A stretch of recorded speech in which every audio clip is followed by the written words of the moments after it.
د میدان وردګ ولایت چک ولسوالۍ اړوند د سباکي سیمې په صوفي بابا دارالحفاظ کې د نارینه او ښځینه حافظانو د دستاربندۍ مراسم ترسره شول.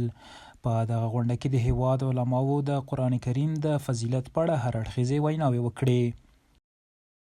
دا 104 کتاب دی د الٰه العالمین له طرفه چې راغلی دی، نو هغه کتابونه ټول منسوخ شو، دی ناسخ د هغو کتابو دپاره وګرځېدی، نو دا یې په زینت شو. دا د الله کتاب دی، دا به د خپل صاحب د هغه شفاعت به کوي د الله په حضور کې. یعنی د دنیا کار چې څوک کوي، تجارت کوي، په هغه کې دا امکان شته چې هغه کې دی تاوان وکړي، او دغه تجارت چې څوک کوي چې د الله جل جلاله کتاب زده کوي او یا یې تلاوتوي او یا یې بل ته ښیي، الله جل جلاله د هغه په باره کې فرمایي چې یرجون تجارتا لن تبور، دا امید لري د یو داسې تجارت لن تبور چې هغه نه هلاکېدونکی دی.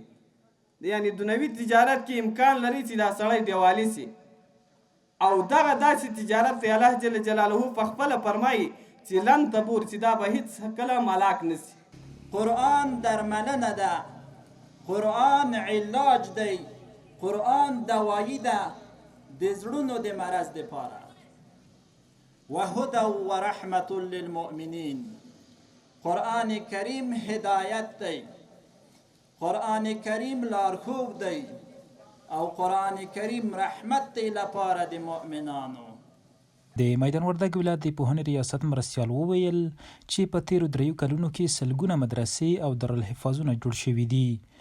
او یو بشارت په دې باندې درکوم چې د اسلامي امارت د فتح څخه وروسته د میدان وردګ ولایت په ټولو ولسوالیو کې 615 بابا مدارس او دارالحفاظ زونه ایجاد شوي دي. د یاد دارالحفاظ استادان خوښ دي، خو له اړوندو مسؤلینو یې غوښتنه وکړه چې د دارالحفاظ په ودانۍ او تجهیز کې ورسره همکاري وکړي.